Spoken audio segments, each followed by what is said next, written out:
Nilam ini datang dengan suara. Dia mengatakan kalau ungkap pembunuhan, dia ini pengen minta tolong, dia pengen balas dendam. Dan aku gak ngerti. Topan, sebentar Topan. Jangan-jangan ini semua perbuatannya si Yanto. Dia punya anak buah. Dia punya anak buah lebih dari satu dan sering menghadang aku.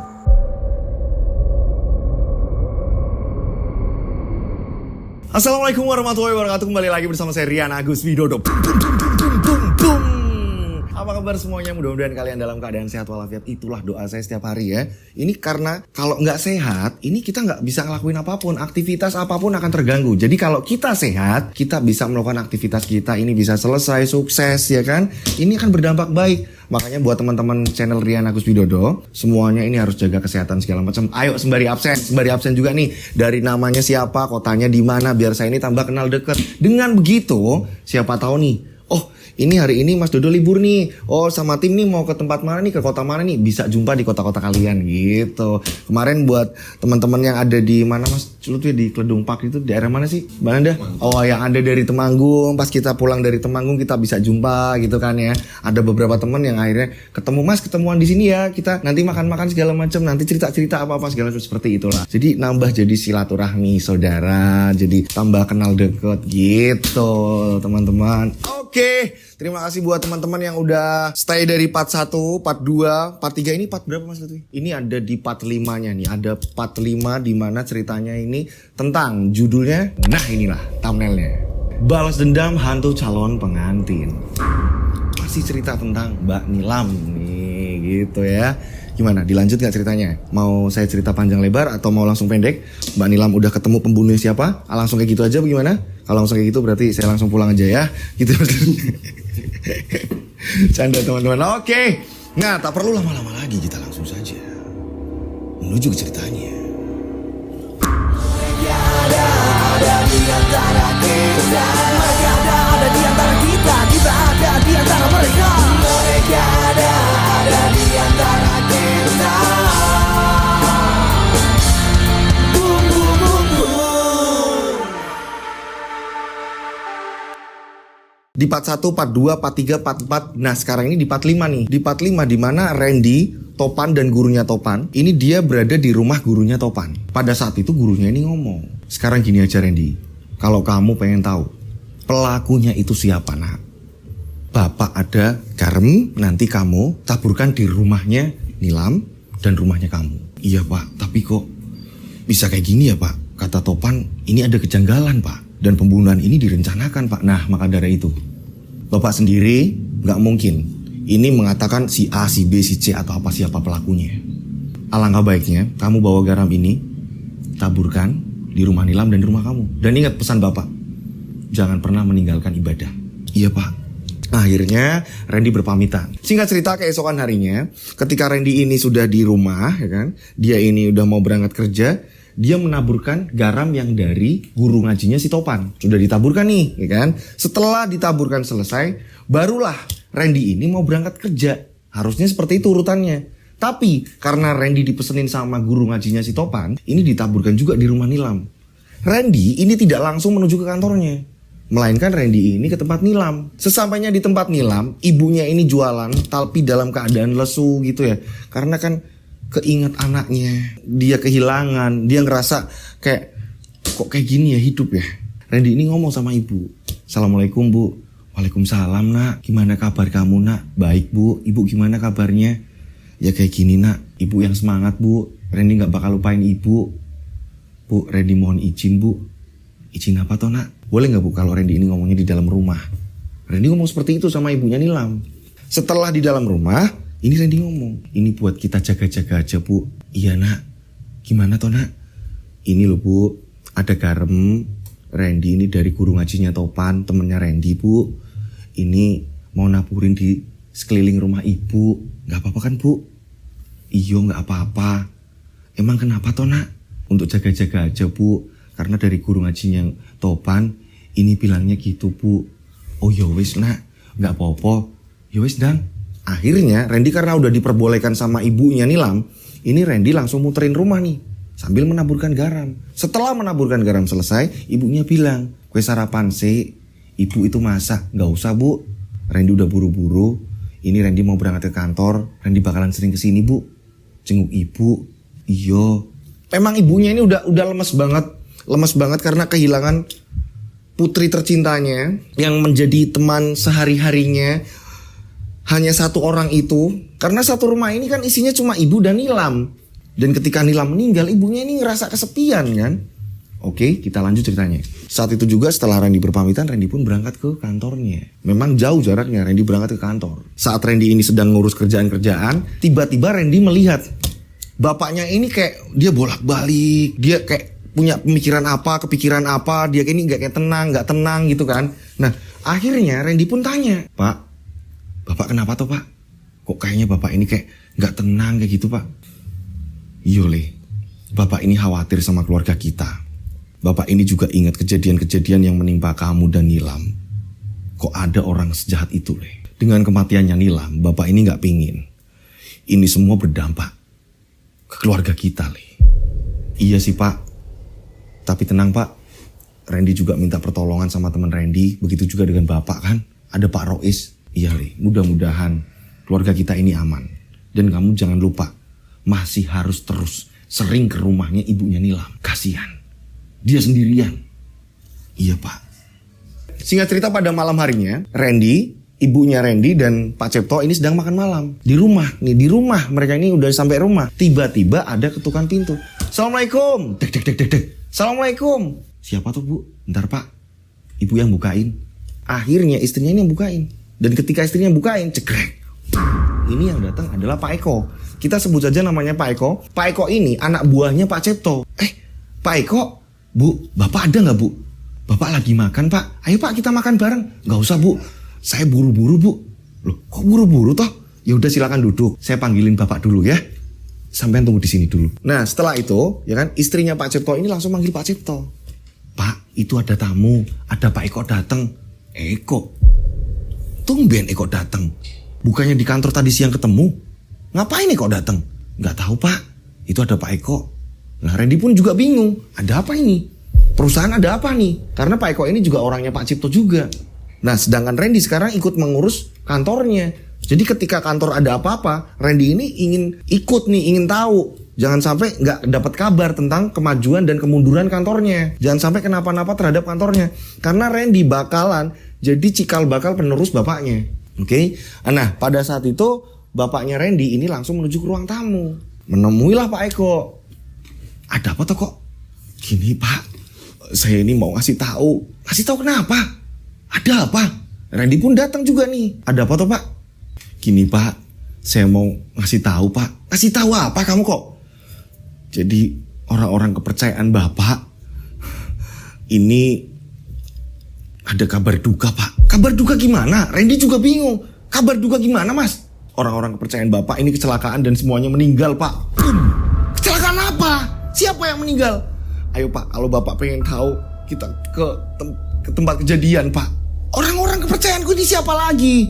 Ada siapa lagi? Ayo Pak, Bapak biar lihat sendiri Pak. Ini satu mobil kecelakaan Pak, ada 4 orang. Dan semuanya gak tertolong Pak. Pak Eko ngomong seperti itu. Pada akhirnya ini Randy juga ikut. Ayo Pak, kita lihat Pak, kita cross check siapa yang meninggal. Orang-orang Bapak ini siapa lagi yang meninggal? Ke tempat kejadian lah di situ. Randy juga ikut di situ. Setelah sesampainya di tempat kejadian, ternyata sedang dievakuasi. Ini mobilnya. Jangan-jangan ini mobilnya. Pak Cipto ini tahu, hafal betul dengan mobil itu. Ini kan mobilnya Pak Rois. Pak Cipto ini hafal benar dengan mobilnya Pak Rois. Nah, ketika para korban ini sudah dibawa ke rumah sakit, salah satu di antaranya ketika Pak Cipto ini datang, begitu juga dengan Randy, ini melihat para korban. Salah satu korban di antara mereka, di antara 4 orang itu, salah satunya adalah Pak Rois, orang kepercayaannya Pak Cipto. Ya ampun Pak Rois, kenapa kamu ninggalin? Ya ampun Pak, kita ini masih banyak tugas, kita ini masih banyak impian. Kenapa Pak Rois ini? Ya ampun Pak. Gak terima. Pak Cipto atas meninggalnya Pak Rois ini gak terima. Saat itu, ini para saksi mengatakan kalau salah satu mobil ini bertabrakan sangat kencang sekali ini dengan truk. 4 di antaranya, salah satunya ini Pak Rois. Sedangkan Pak Rois ini yang selalu memagari ketika ada apa-apa terhadap keluarga Randy. Pak Rois meninggal di tempat. Dan kebetulan Pak Rois ini adalah drivernya. Dan yang lain ini masih anak buahnya Pak Cipto juga. Meninggal semua.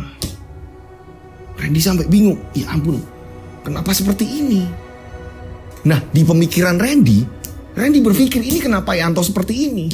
Sampai orangnya bapak ini dikalahkan. Niatnya ini pengen apa? Randy kesel di sini. Kok bisa-bisanya ini orang kepercayaannya bapak ini sampai nggak ada.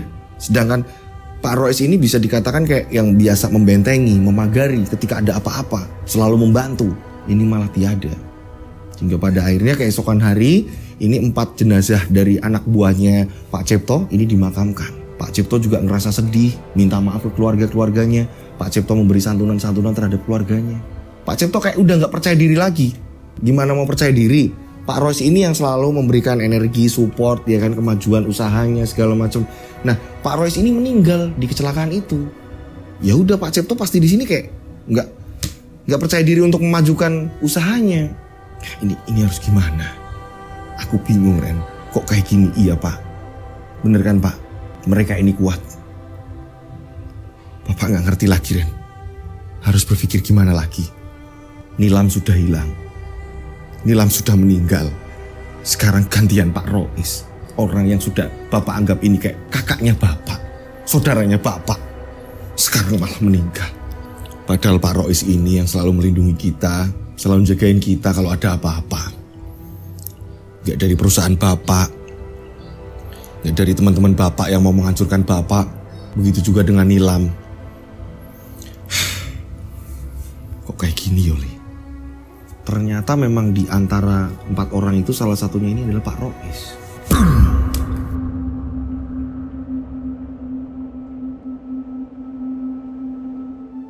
Pak Cipto, Randy, yang ditinggalkan orang-orang kepercayaannya, orang-orang tercintanya, ini sudah meninggalkan lebih dahulu gitu kan ya, udah meninggal gitu ya. Ini yang membuat psikis dari Pak Cipto dan Randy ini semakin gak percaya akan kemajuan perusahaannya. Udah kayak, ya kok kayak gini sih? Kok hancur terus kayak gini sih? Ini berdampak ke perusahaannya. Pelan-pelan semakin kacau. Semakin kacau ini perusahaan. Randy juga berangkat udah mulai kayak, kok kayak gini sih? Mana sih keadilan? Kenapa harus orang-orang yang aku cintai, orang-orang yang aku kasihi kok kenapa harus meninggal? Sedangkan Randy ini ingat ketika diancam Yanto, ketika Yanto ini benar-benar berbuat sesuka hati terhadap Randy ini, Randy inget. Tapi kan ini kasusnya goib, nggak bisa terus lapor polisi, terus nanti Yanto ini pelakunya Yanto kan nggak bisa nuduh karena ini goib kan. Maka dari itu Randy kebingungan sendiri, ini gimana sih caranya? Aku capek dengan ini semua. Randy pun kesel, kebingungan sendiri.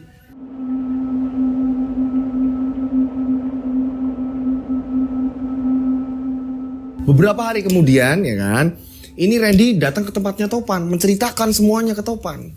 Pan, aku mau cerita. Ini gimana, Pan?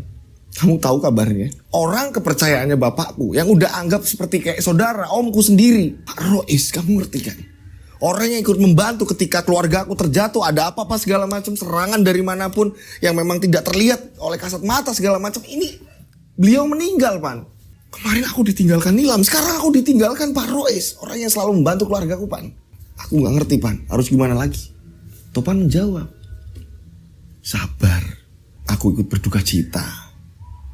Mending sekarang gini aja, Ren. Ini sekarang kamu memikirkan diri kamu sendiri untuk menyelamatkan banyak orang. Maksud kamu, Pan? Loh, kan ada ibunya Nilam yang masih hidup. Kamu bertanggung jawab. Kamu harus bertanggung jawab kepada ibunya Nilam. Iya, aku tahu. Aku bakalan jagain ibunya Nilam. Apapun kebutuhan ibunya Nilam, aku bakalan penuhi. Tapi kenapa orang-orang yang aku cintai ini meninggal? Gimana ini, Pan? Ya udah, sekarang gini aja, Ren. Ya, kamu fokus sama pekerjaan kamu. Orang-orang yang tersisa, orang-orang kesayanganmu, jagalah. Mereka butuh kamu. Kalau kamu stres seperti ini, menyalahkan sana sini, gak jelas segala macam, ini akan memperkeruh kerjaanmu, Ren. Iya, Pan, aku ngerti. Aku udah ngerasain itu. Kantor mengalami penurunan. Aku udah ngerasain itu. Tapi gimana aku bisa fokus kalau seperti ini terus? Bisa gak sih kalau aku pengen ketemu Yanto terus aku bunuh gitu? Ren, kamu gak bisa seperti itu. Kita nggak ngerti. Kita nggak ngerti semua dan kita nggak bisa nuduh. Kok kayak gini ya hidup ya? Aku ditinggalkan orang yang aku cintai. Sekarang orang yang terdekat dengan bapakku, keluargaku yang aku anggap kayak om, meninggal juga. Aku bingung, Pan. Udah, kayak aku tadi bilang, kamu fokus kerja. Dengan begitu kamu bisa nyelamatin keluarga kamu masih bisa jaga keluarga kamu masih bisa jaga keluarganya Nilam. Ngerti? Iya, Pan. Randy curhat semuanya ke Topan.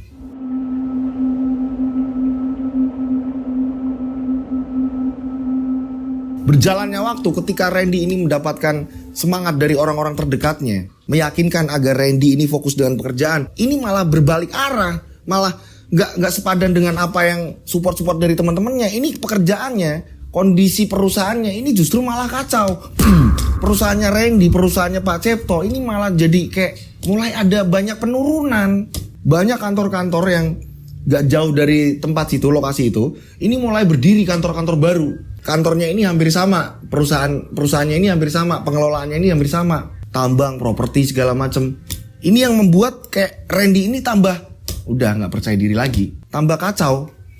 Ini gimana sih? Aku ini disupport banyak orang, tapi kok kondisiku semakin seperti ini? Ini semakin kacau. Kantornya Randy ini semakin kacau. Nggak tahu apa penyebabnya.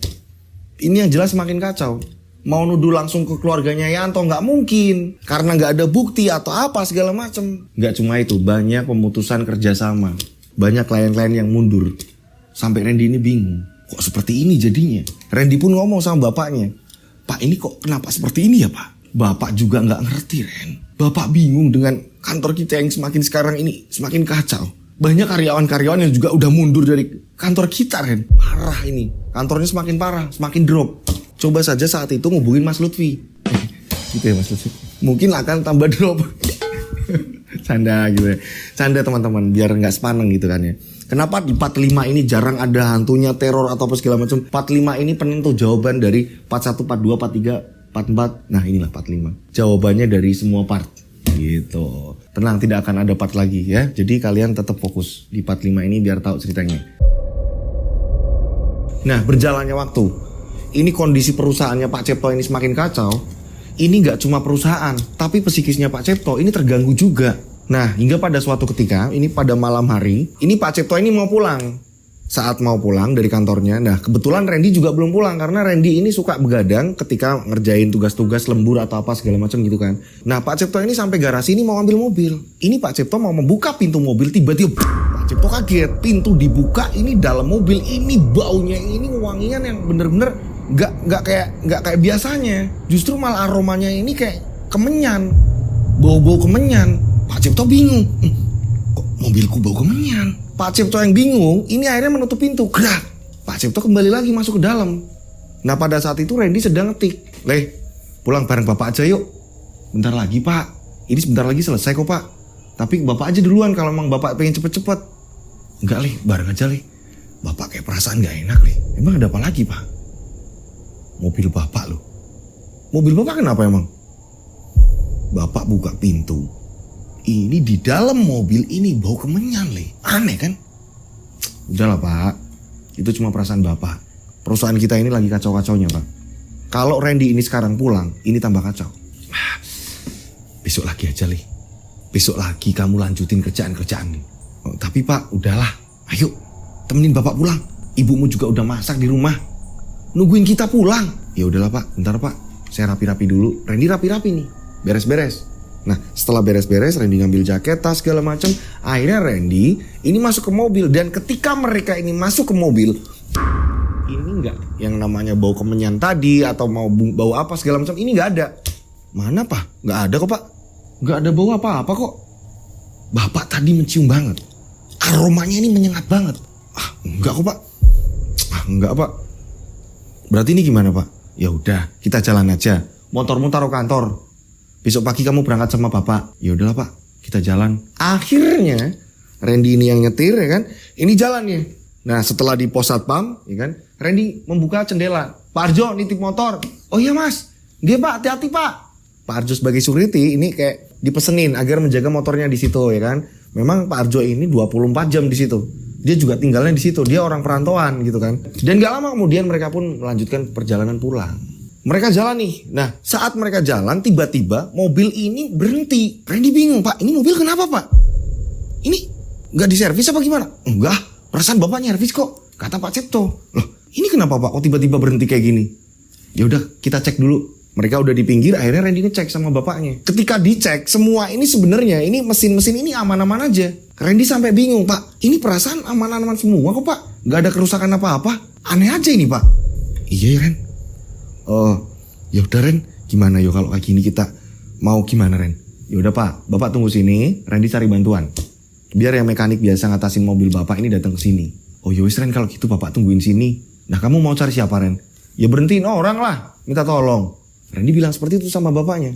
Nah, akhirnya karena mobil udah di pinggir nih kan, Randy ini akhirnya memberhentikan motor-motor nih. Beberapa motor lewat, ini nggak mau berhenti ya kan. Nah, pada akhirnya dapatlah satu motor, pengendara motor diberhentikan sama Randy. Mas, numpang ini Mas, minta tolong Mas. Kenapa ya Mas? Ini Mas, mobil saya ini mogok Mas. Bisa anterin saya ke montir saya nggak Mas? Oh, jauh nggak Mas? Enggak kok Mas. Saya bonceng ya Mas. Oh ya silakan. Randy akhirnya numpang orang nih. Numpang orang karena memang pada saat itu memang sepi di situ. Kiri kanan ini sawah. Randy akhirnya ini menuju ke montirnya yang biasa ngatasi mobilnya bapaknya Randy. Pak Cipto ini sedang nungguin di situ sendirian. Dia lagi ngeliat ini mesin mana yang rusak, bagian mana yang rusak. Perasaan bener kok. Kata Randy juga bener, ini nggak ada apa-apa. Saat Pak Cipto ini sedang fokus sama mesin, ya kan karena kapnya dibuka gitu kan ya. Ini tiba-tiba datang seorang nenek-nenek yang udah rentak sekali, udah tua sekali, udah sepuh banget. Tiba-tiba ngomong. Ini ngomong sama Pak Cipto. Pak, minta Pak. Pak, saya minta Pak. Tiba-tiba nenek-nenek tadi ini minta-minta. Nah di sini Pak Cipto ini kesel. Keselnya dia ini udah capek pengen buru-buru cepet sampai rumah. Tapi mobil dalam keadaan seperti ini. Pak Cipto ini tiba-tiba berkata yang gak enak. Kamu tahu gak? Saya ini juga lagi kena apes. Mobil saya ini mogok. Ngapain kamu minta-minta? Udah sana pergi. Pergi dari sini. Pak Cipto ini usir perempuan tadi. Pak, tapi saya belum makan Pak. Saya minta uang Pak. Ini perempuan tadi terus-terusan minta seperti itu. Nek, saya gak ada uang receh Nek. Nenek mending pergi. Cari sama yang lain. Ngerti? Minta sama yang lain. Tapi saya belum makan Pak. Akhirnya si nenek ini tetap ngotot di situ. Nah pada saat itu Pak Cipto yang kesel akhirnya. Ya udahlah. Dia langsung ke dalam mobil ini ngambil dompet. Nah setelah ngambil dompet dia ngasih uang nih kepada nenek itu tadi. Ini Nek, udah diterima ini nih saya kasih lebih nih. Apa ini? Dilemparnya uang itu tadi. Bah, ini dilempar di mesin. Nek, ini maksudnya apa? Nenek tadi cuma terdiam. Pak Cipto akhirnya melihat ke mukanya kan, karena memang kesel banget Pak Cipto ini dimintain uang. Setelah Pak Cipto ini ngambil uang, malah uangnya dibuang. Pak Cipto ini terus menerus melihat nenek tadi. Dan tiba-tiba ini pelan-pelan muka dari nenek tadi ini berubah menjadi nilam. Nilam. Pak Cipto ketakutan. Nilam. Tiba-tiba Nilam ini berkata, dukunmu sudah mati. Katakan pada Randy apa yang sebenarnya terjadi. Dan kamu harus mengakui kalau kamu inilah dalangnya. Tiba-tiba Nilam berkata seperti itu. Ini Pak Cipto ketakutan. Dan ternyata dari episode awal sampai akhir ini dalangnya ini adalah Pak Cipto, bapak dari Randy sendiri. Boom. Inilah Pak Cipto ini ternyata dia dalangnya. Dan pada saat itu hantu Nilam tadi yang menyerupai nenek-nenek tadi ini langsung mencopot plat nomor. Sedangkan plat nomor ini kan dia terbuat dari sengs gitu ya. Sangat tajam sekali kan. Ini dilepasnya sama Nilam. Setelah dilepas ini langsung digoreskan ke lehernya Pak Cipto. Ini digoreskan. Pak Cipto ini mengerang kesakitan. Keluarlah darah. Untung gak kena urat nadinya. Pak Cipto ketakutan. Tolong. Pak Cipto ini lari meninggalkan mobilnya. Hantu Nilam tadi ini gak kemana-mana, masih tetap di mobil di situ. Anehnya Pak Cipto ini saking ketakutan gak bisa ngontrol, dia larinya malah ke tengah jalan. Boom. Pak Cipto ini larinya ke tengah jalan dan gak lama kemudian tiba-tiba ada mobil. Mobil ini beruntutan. Ada dua mobil. Ini mobil yang pertama, dia ini kaget melihat Pak Cipto yang lari dadakan kan. Ini langsung membanting setir. Akhirnya Pak Cipto ini hanya terkena gores dari mobil pertama. Dan mobil yang kedua ini semakin kaget kan. Adanya Pak Cipto ini dia ini udah mau kebanting di jalan. Akhirnya mobil yang kedua ini mengakibatkan kakinya Pak Cipto ini tergilas bannya.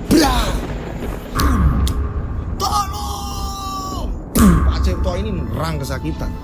Dan saya gak habis pikir, ternyata dalang semua ini runtutan cerita yang begitu panjang, ternyata ini dalangnya Pak Cipto. Kenapa gak Mas Lutfi? Bukan ya Mas Lutfi. Oh enggak, salah teman-teman. Jadi biar gak sepaneng gitu kan ya. Ini ternyata Pak Cipto. Ini semua ulah Pak Cipto. Saya awalnya ngomong sama Mas Lutfi, masa nggak kamu Mas Lutfi? Mas Lutfi udah, jangan Mas, jangan saya gitu. Karena memang bukan Mas Lutfi ya, canda biar nggak sepaneng. Di sini ulahnya Pak Cipto semuanya. Tapi di sini Pak Cipto ini untungnya masih selamat, kakinya yang hancur. Nah disinilah seperti biasa ya kan, ketika kita ada apa masalah atau apa, ini kadang pertolongan ini datangnya kan setelah udah kronis banget gitu kan ya. Nah inilah dialami Pak Cipto. Tak lama ini setelah mobil-mobil tadi menabrak terus kabur, ini bisa dikatakan kayak tabrak lari gitu kan. Ini warga-warga berdatangan. Ada kecelakaan. Nah pada saat itu juga di sisi lain Randy baru datang membawa montirnya. Randy bingung. Ada apa ini rame-rame? Tanyalah Randy sama seseorang yang di situ. Kecelakaan Pak, ini pemilik mobil ini tadi katanya ini ketabrak mobil terus mobilnya ini kabur Pak. Hah?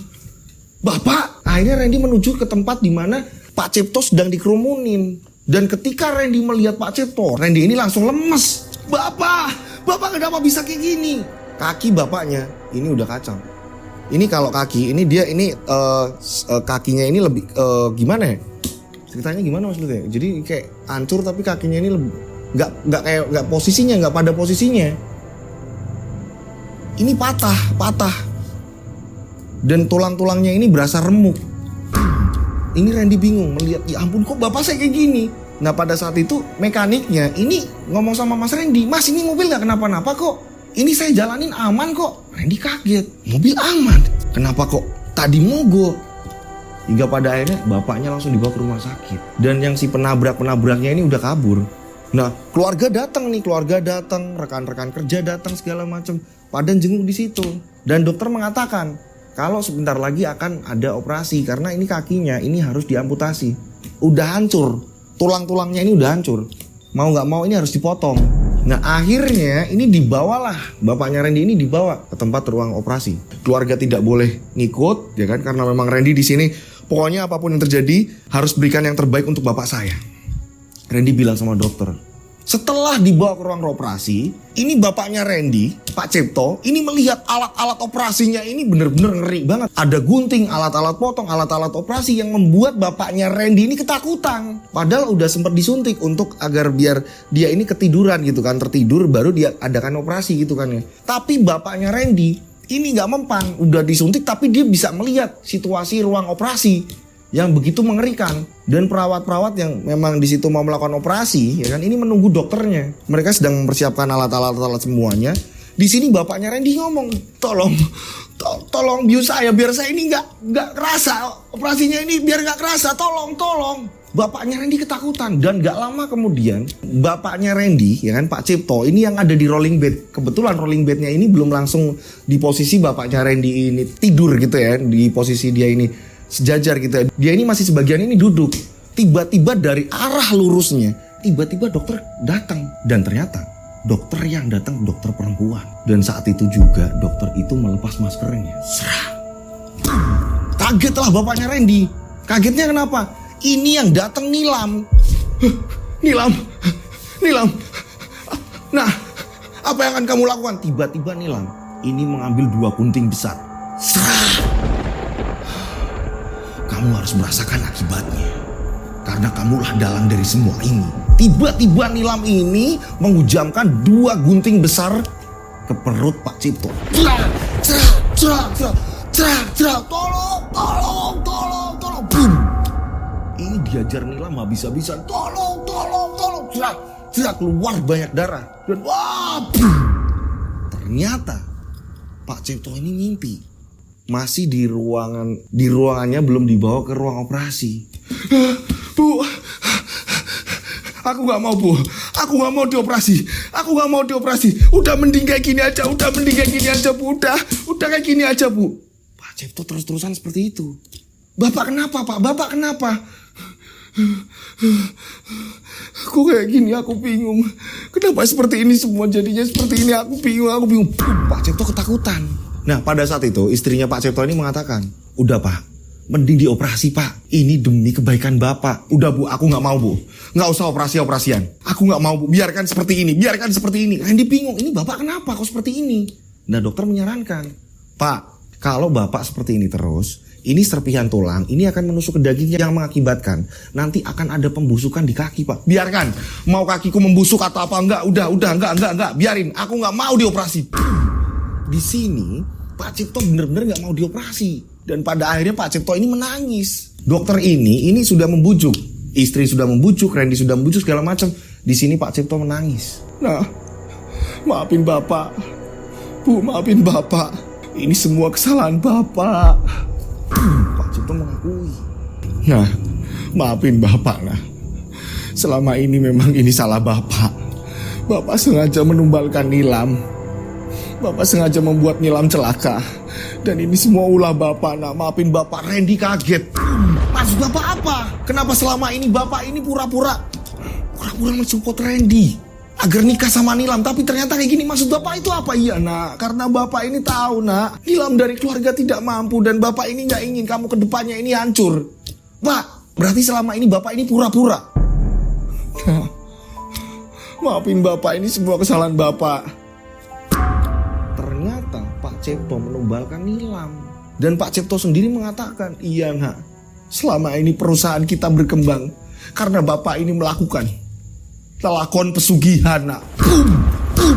Ini yang awalnya Randy, ya ampun, ini saya pikir ini ulah Yanto, ulah Pak Beni, bapaknya Yanto yang akan mencelakakan saya dan Nilam. Ternyata ini ulah dari bapaknya sendiri. Kenapa Bapak tidak ngomong dari awal Pak? Seperti ini jadinya kayak gini kan. Ya ampun Pak. Ya nah, maafin Bapak. Pak Cipto hanya meminta maaf. Randy kesel di sini, kenapa bapaknya kok sekejam ini, setega ini. Randy gak ada pemikiran yang bakal ini adalah ulah dari bapaknya. Ternyata semua ini ulah bapaknya. Dan Pak Cipto sendiri ngomong, selama sudah tidak ada Pak Rois, ini justru malah aku yang keserang. Ini semua kembali ke aku. Mungkin ini yang harus aku terima. Karena dukunnya Pak Cipto ini sudah meninggal dan nggak ngerti ya proses meninggalnya ini gimana. Intinya ada 4 orang di dalam mobil, salah satunya adalah Pak Rois, dukun dari Pak Cipto ini meninggal. Yang kecelakaannya ini gak wajar, kehantam sama truk, semuanya meninggal semua. Dan ketika sudah tidak ada Pak Rois, barulah hancurnya si Pak Cipto ini terjadi. Terus Pak, kejadian saya ini kecelakaan ini gimana Pak? Iya nak, memang itu Bapak yang merencanakan semuanya nak. Ternyata memang dari anak buahnya Pak Cipto semua. Tapi Bapak ini tidak menyuruh salah satu dari mereka ini memperkosa Nilam nak. Enggak Pak. Tetap ini salah Bapak. Kenapa Bapak setega itu? Ya nak, maafin Bapak. Biarkan Bapak seperti ini terus menerus hingga Bapak ini meninggal nak. Ini semua adalah ulah Pak Cipto. Ternyata saya pikir ini ulahnya si Yanto. Memang Yanto ini nyerang, tapi nyerangnya ke Randy dan dipagari oleh Topan dan gurunya Topan. Tapi untuk Nilam ini memang sengaja dibuat kecelakaan untuk ditumbalkan demi kekayaannya Pak Cipto. Pak Cipto tidak mau dioperasi. Berapa hari kemudian ini ada pembusukan di kaki. Pak Cipto takutnya apa? Karena selama di rumah sakit ini dihantui Nilam terus menerus. Berapa kali lagi disuapin ibunya yang nyuapin tiba-tiba ganti Nilam, berubah menjadi Nilam. Randy ngajak ngobrol, muka Randy jadi Nilam. Terus menerus seperti itu. Jadi Pak Cipto ini mengalami gangguan. Kejiwaannya Pak Cipto ini kayak gangguan. Kena, mentalnya Pak Cipto ini kena. Nah hingga pada akhirnya, singkat cerita biar cepat ceritanya, ini akhirnya Pak Cipto dibawa ke rumah tanpa dioperasi. Kakinya ini membengkak dan membusuk terus menerus membengkak. Karena banyak serpian-serpian itu tadi yang menusuk ke daging-daging. Dan setiap malam ini Pak Cipto ini didatangi si Nilam terus menerus. Nah pada akhirnya Randy pun datang ke tempatnya Topan. Randy menceritakan semuanya. Topan pun ngomong sama gurunya. Kebetulan pada saat itu di saung ada Topan dan gurunya. Sebenarnya kami semua sudah tahu siapa pelakunya, tapi kita nggak mungkin ngomong karena itu bapakmu. Dan ketika diomongin, cerita ini sudah kelar di part 3, nggak mungkin sampai part 5. Itu tambahan dari Mas Dodo. Nggak bercanda. Jadi intinya di sini si Topan dan gurunya ini tidak ngomong karena ini ternyata pelakunya bapaknya kok. Cuma gimana caranya ini biar akhirnya bapaknya ini mengakui. Dan ternyata lewat perjalanan hari gitu kan, bapaknya ini mengakui ketika terjadinya terjadinya kecelakaan, dihantui sama nilam, barulah mengakui kalau ini semua perbuatan dari Pak Cipto. Saya sendiri juga nggak ngira. Dari penulis ini ngasih cerita ke saya, ya kan, dari tim ngasih ke saya suruh ngapalin, dan pas endingnya saya cuma bengong. Ternyata selama ini yang orang yang saya anggap baik ini ternyata pelaku dari semua ini, dalang dari semua ini. Dialah Mas Lutfi. Bukan ya Mas Lutfi. Mas Lutfi sering saya bawa-bawa karena sebentar lagi Mas Lutfi bakalan bikin channel baru. Ini kalau dunia marketing ini adalah tipis-tipis promo gitu loh. Saya bocorkan ya kan. Saya bocorkan cara tipis-tipis promo gini. Canda teman-teman. Oke. Dan Anda juga mau bikin channel baru ya. Mungkin apa Mas Lutfi? Ini ya. Apa Mas Lutfi? Vlog ini, makanan ini apa sih namanya? Mukbang. Nanda ini mau mukbang tapi dengan makanan-makanan yang serba keras kayak batu bata, kayak apa gitu mungkin seperti itu. Pasir, semen gitu. Nah pada saat itu Topan dan gurunya pun ngomong. Topan yang bilang, meyakinkan Randy. Udah Ren, kamu mau membenci bapakmu tapi bapak itu tetap bapakmu. Untuk masalah Yanto ketika dia menyerang kamu lagi atau segala macam, biar jadi urusanku sama bapak. Pak guru ngajinya si Topan pun ngomong, kamu gak usah mempedulikan semua itu. Kamu fokus sama pekerjaanmu. Iya Pak, tapi saya gak nyangka ternyata ini semua ulah bapakku. Dari dulu, sebenarnya bapak ini pengen ngomong. Tapi bapak takut nanti terjadi apa-apa dengan bapakmu. Dengan seperti ini bapakmu setelah ditinggalkan, orang kepercayaannya, dukun sesat itu. Kini bapakmu tersadar kan. Bapakmu yang menerima akibat semua ini kan. Iya Pak. Tapi kenapa harus mengorbankan orang yang saya sayangi? Padahal saya sayang banget sama Nilam. Ya itulah bapakmu. Dia lakukan pesugihan dan menumbalkan Nilam.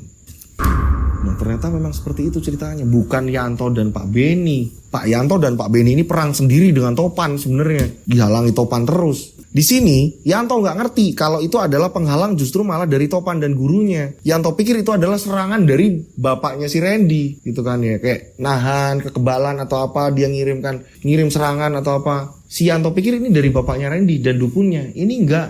Justru malah di sini Topan dan gurunya ini memagari agar Randy ini tidak terserang dengan Nilam. Tapi justru bapaknya Randy ini menyerang Nilam dengan menumbalkan Nilam demi kepentingannya. Tapi setelah terbongkar seperti ini, boro-boro pesugihan, nggak terjadi. Nggak ada terjadi pesugihan terus menimbulkan kaya raya, nggak. Memajukan sesaat setelah itu hancur. Dan pada akhirnya Randy pun ke makam Nilam. Di situ Randy nangis dan Randy minta maaf kalau inilah penyebab semua ini adalah dalangnya ini bapaknya. Yang nggak habis pikir, Randy ini nggak habis pikir ternyata ini semua ulah dari bapaknya. Nah dengan adanya seperti itu akhirnya bapaknya Randy ini hanya membujur saja di kasur. Udah nggak bisa apa-apa, kakinya semakin membekak. Dan maaf ya ini di bagian ini jijik banget, penuh dengan nanah koreng. Ini sampai dirubungin lalat kayak gitu kan ya. Ini bener-bener jijik banget posisi itu. Dan nggak mau diamputasi udah. Dan gak bisa ngapa-ngapain.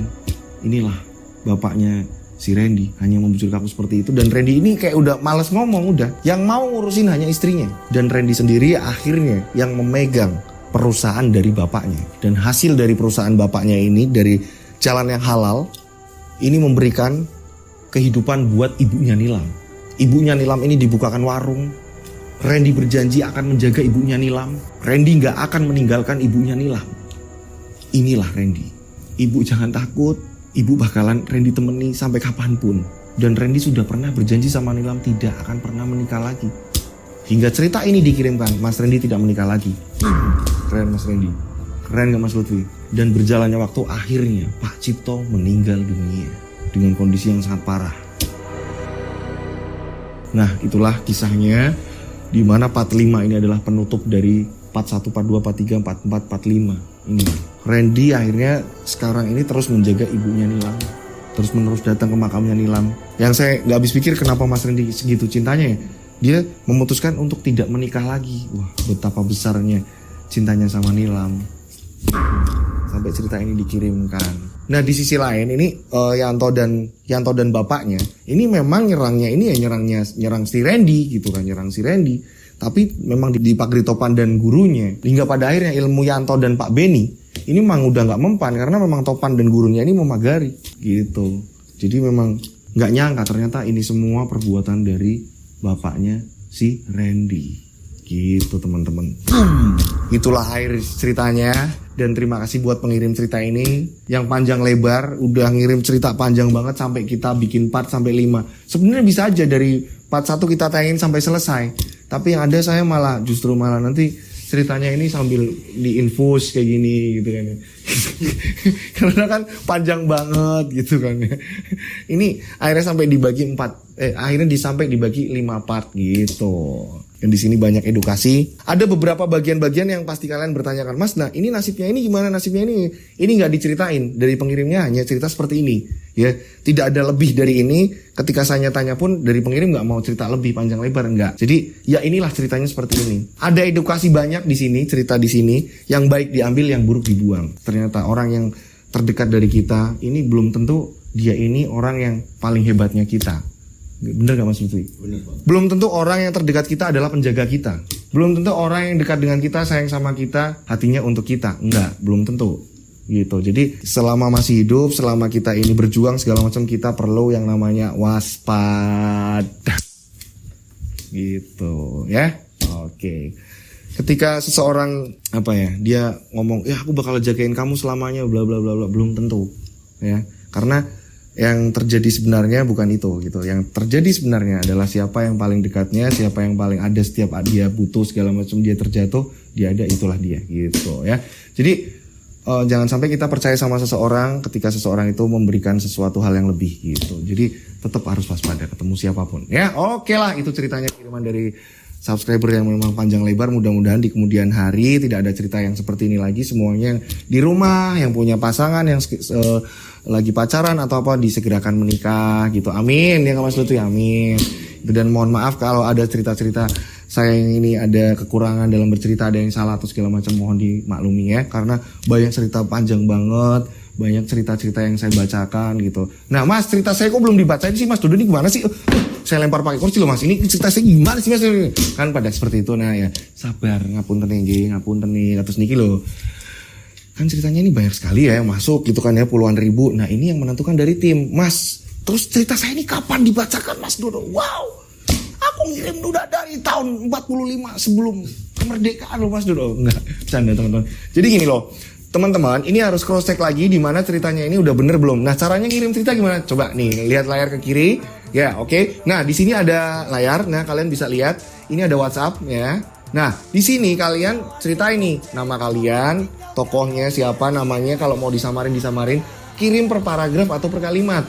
Dengan seperti itu saya paham, mudeng saya gitu kan. Daripada saya ini kebingungan dengan tim gitu. Dikirimnya per paragraf atau per kalimat gitu ya. Kirimnya kemana? Kalian bisa kirim ke @dodosinjo. Itu adalah Instagram saya. Kalian follow, nanti saya bakal follow back di DM Instagram saya boleh. Atau kalian bisa kirim langsung ke WhatsApp saya ini. Coba ditulis ya. Coba kalian lihat ke layar ya. Coba 085870433336. Saya ulang ya, 085870433336. Tiganya 4 kali. Nah itu tadi. Dan biasakan dikasih nama dan nama kota kalian gitu. Boom. Dan saya berdoa mudah-mudahan penikmat channel Rian Agus Widodo ini selalu dilindungi Allah Subhanahu wa taala. Amin. Selalu banyak rezeki melimpah. Amin. Selalu didekatkan jodohnya yang belum dapat jodoh seperti tim saya dan saya sendiri. Amin. Amin. Dan selalu sukses dalam hal apapun selagi positif. Amin. Dijauhkan dari mara bahaya. Amin. Amin ya kan. Selalu happy dimanapun kalian berada. Amin. Amin ya, panjang umur, sehat selalu. Amin. Ya. Akhir kata, saya Rian Agus Widodo yang bertugas, ada Mas Lutfi, ada Mbak Nanda yang nemenin saya bercerita panjang lebar. Tim saya ini keren banget, Yoskai banget ya. Saya mengucapkan wassalamualaikum warahmatullahi wabarakatuh. Mereka ada di antara kita. Subscribe channel Rian Agus Widodo, kisah misteri. Nyalakan lonceng, notif, tinggalkan komen, share. Mereka ada di antara kita. Mereka ada di antara kita. Kita ada di antara mereka. Mereka ada di antara kita. Mereka ada di antara kita. Mereka ada di antara kita. Kita ada di antara mereka. Mereka ada di antara kita.